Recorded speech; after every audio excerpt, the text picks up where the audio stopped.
With 60% of the world's arable land, Africa's ubiquitous agricultural resources are the continent's definitive asset base and represent over 23% of sub-Saharan Africa's GDP. And employing some 60% of the continent's workforce. Agro-resources play a significant role in Africa's economy. The potential of the agricultural sector is enormous, and if well harnessed, can eradicate hunger and food insecurity.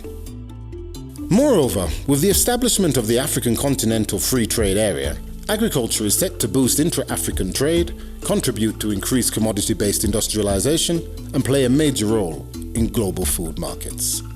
The sector is also an integral part of creating a shared prosperity that is core to Africa's Agenda 2063. So what exactly is needed to transform the sector and achieve maximum output, increase food security, and derive value from agricultural-based businesses? In response to the sluggish state of agriculture on the continent in 2003, the African Union undertook an ambitious strategy for its member states, one aimed at revolutionizing agriculture, moving it from the fringes and into the center of development planning. A simple but bold plan was conceived and born in Maputo. Simply put, governments would allocate 10% or more of their national budgets towards implementing a comprehensive African agricultural development program, CAADP. And in the long term, the investment would yield entrepreneurship, agribusiness, and agri-food value. CAADP, we can say it is our common agricultural program for the continent. CAADP was adopted in 2003, even before the Agenda 2063. In 2003, our head of states decided to put agriculture as a priority. As you know that in Africa, agriculture is the backbone of our economy. The socio-economic development of Africa depends on this sector. And when we talk about food security, it is a basic need for any population. So that is the importance of this sector. That is the importance of agriculture. When we talk of agriculture, we have to look at all the food system, from production, all the value chain. It is very important. So CAADP, it is the flagship program. It is the all food system that exists for us to implement and make sure that all our citizens on the continent have access to affordable, safe, and available foods. This is the core of CAADP, and that was really adopted in 23 in Maputo. That is why we have the Maputo Declaration. CAADP is Africa's policy framework for transforming agriculture and turning it into wealth, food security, economic growth, and ultimately prosperity for all by focusing on 4 key pillars as priority investment areas in the agricultural sector across the continent. Pillar 1, land, water and management. Pillar 2, rural infrastructure and trade-related capacities.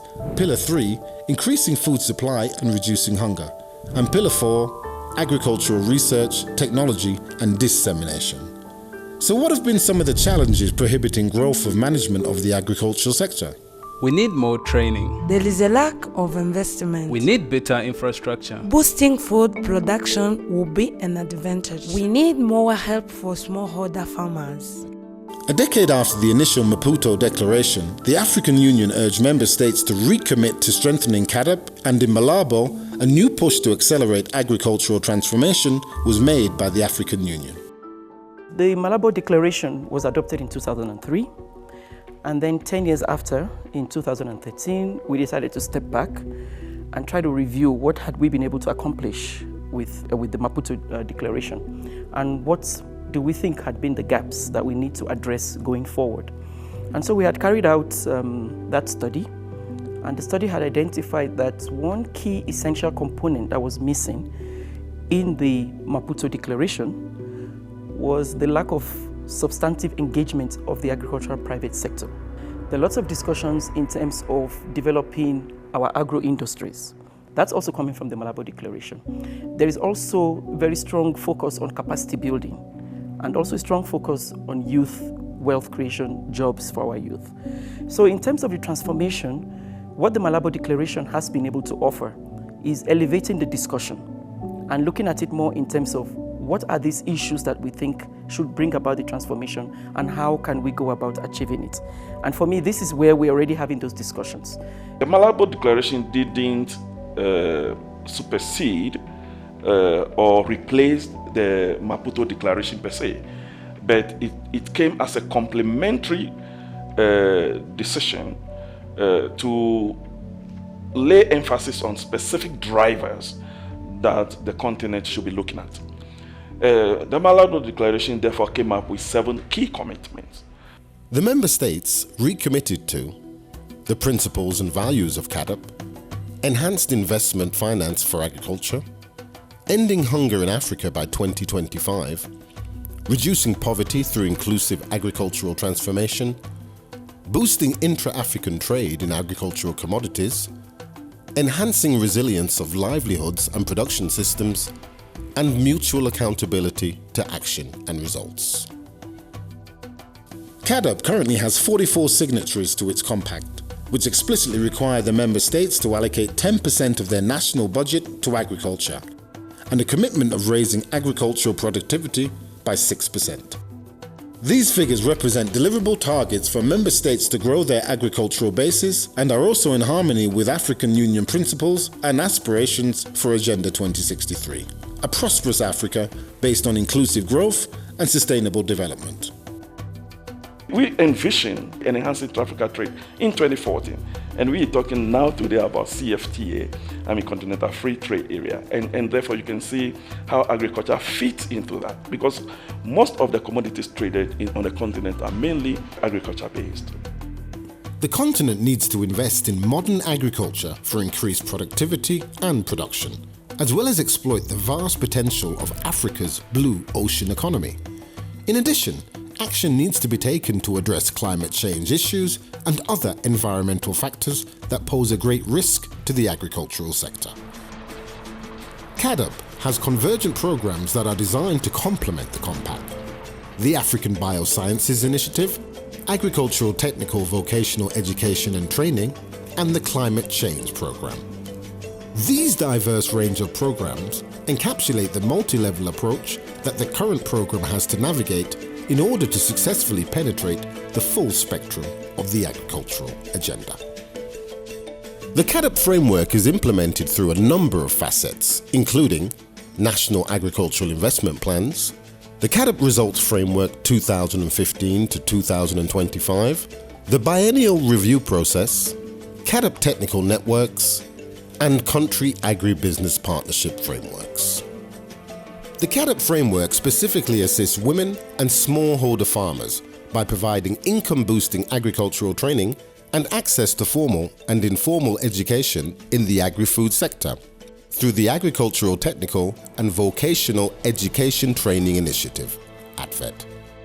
These interventions, coupled with the guidance on land and related policy processes, give women and smallholder farmers the skills they need to earn a living through the labour market and through self-employment.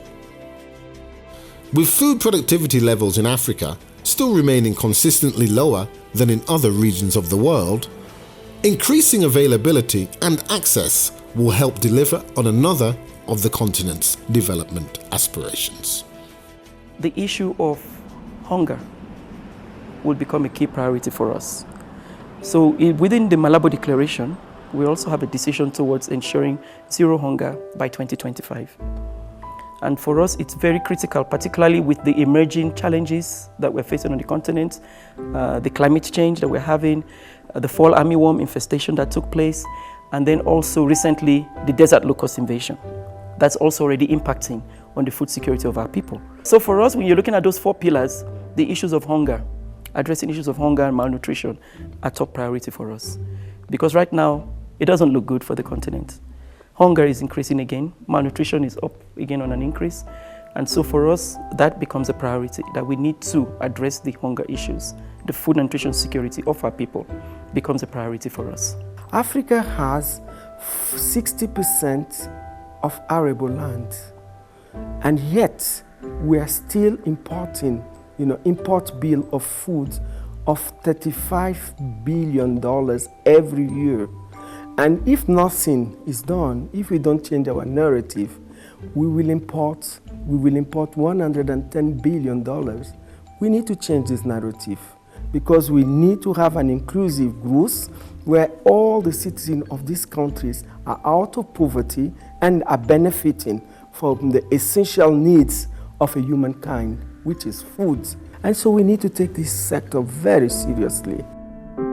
A large proportion of Africa's agriculture is still made up of smallholder farmers, and the program is seeking to bolster support services for this demographic.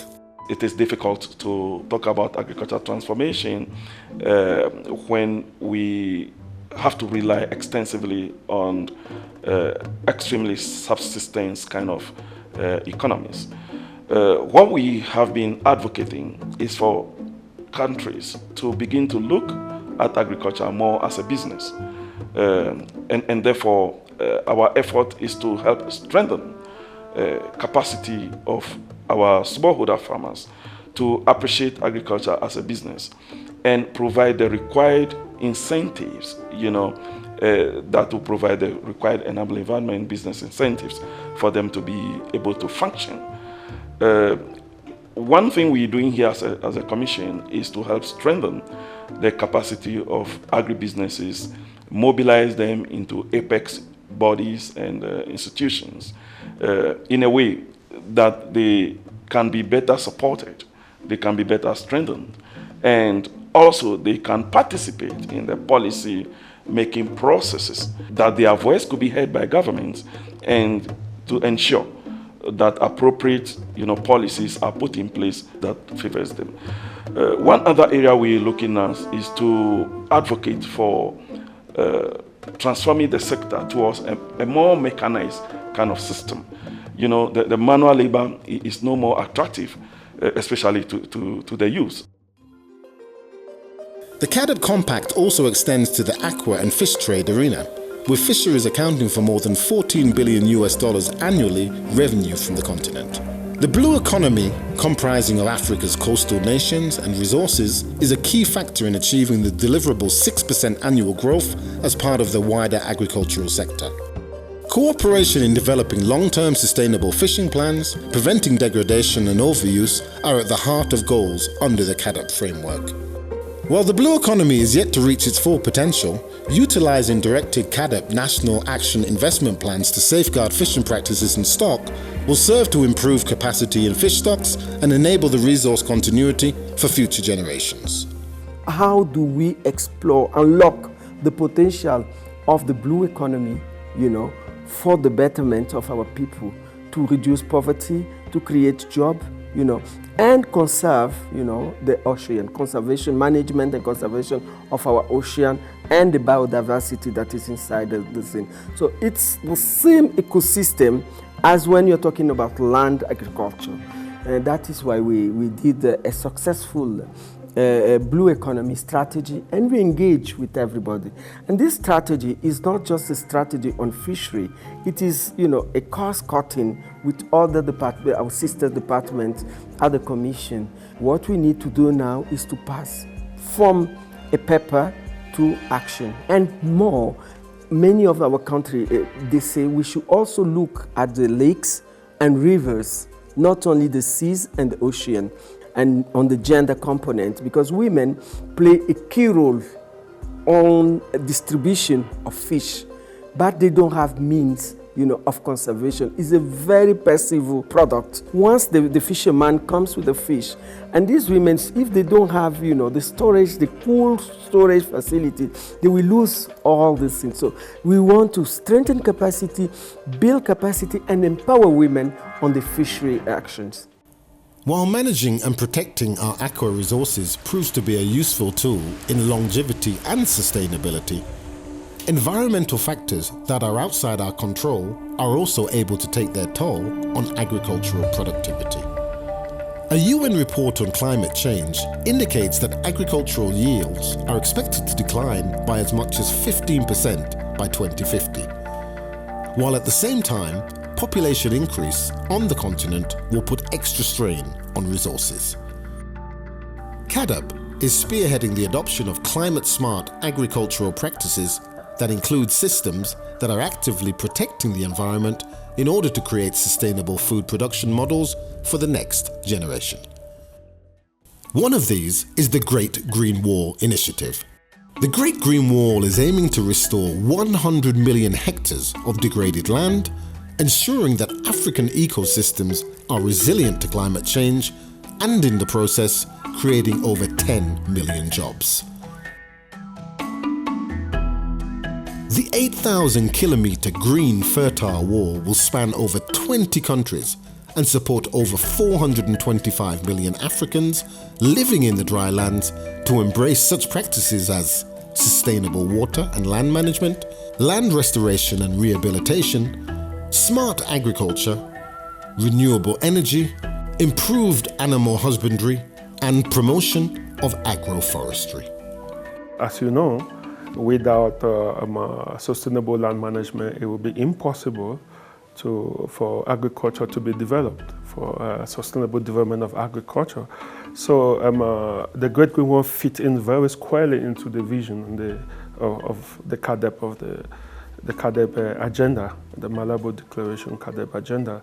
So so far, the focus, the initiative focuses on what we consider the dry lands of Africa.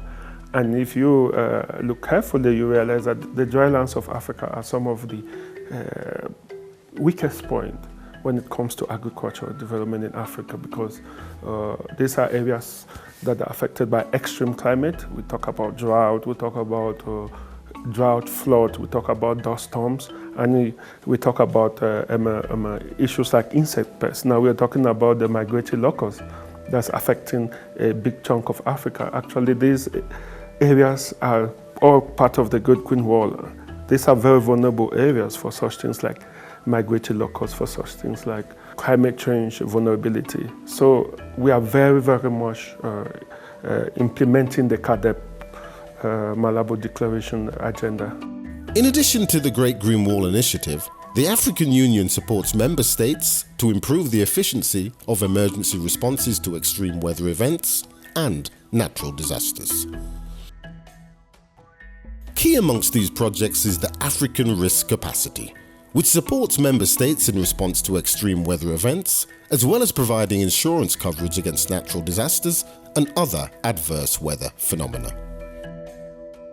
Since inception of its insurance pool in 2014, the Africa Risk Capacity has issued more than 32 insurance policies to African member states for a cumulative drought risk coverage of more than $553 million, helping to indirectly insure 53 million people against drought by 2019.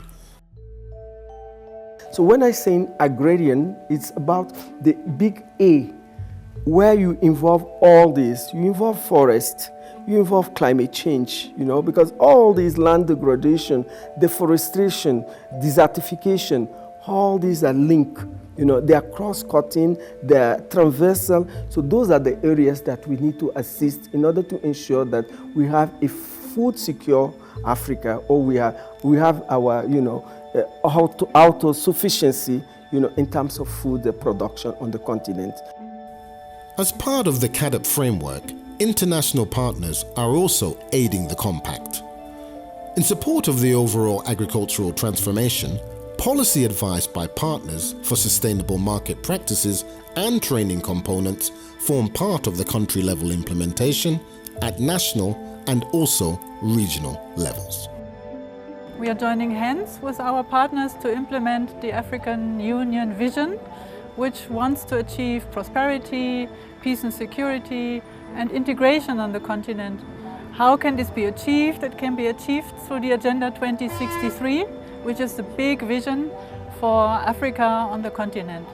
And as a partner, we work together, especially in the area of agriculture, to achieve the potential of agriculture on the continent. And to do so, the CAADP, the Comprehensive Agricultural Program in Africa, has multiple levels, at the continental level, at the regional level, at the national level, to achieve the big objectives of agricultural transformation and growth.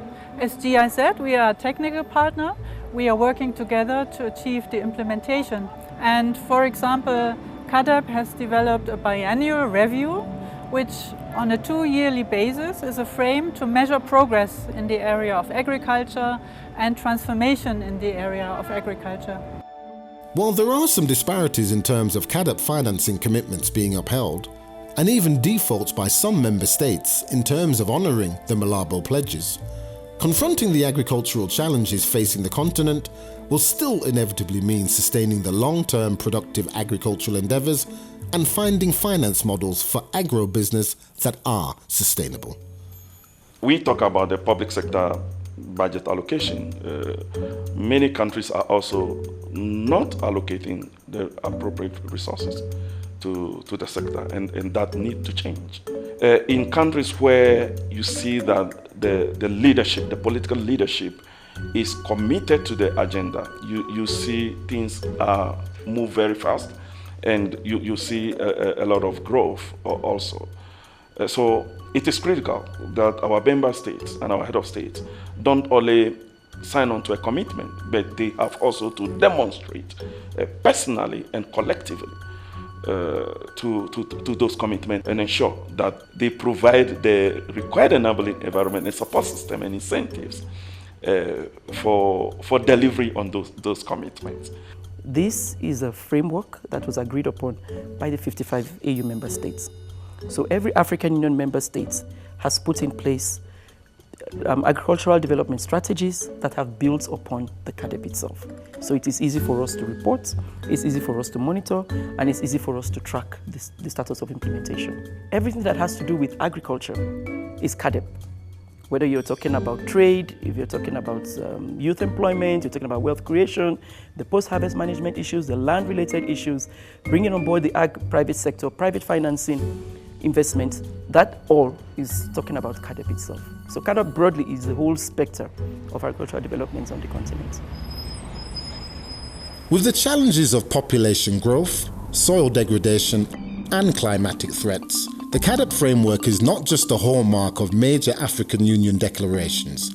It is a critical bulwark in what could prove to be an existential threat to the future development and progress of African member states. Furthermore, the vision of CAADP as a cohesive mode of transformation of Africa's agricultural resource and output is not a one-size-fits-all panacea for the continent. Yet it does provide a blueprint of what is achievable through committed agricultural reform practices that have the potential to yield wealth creation, economic growth, and long-term prosperity.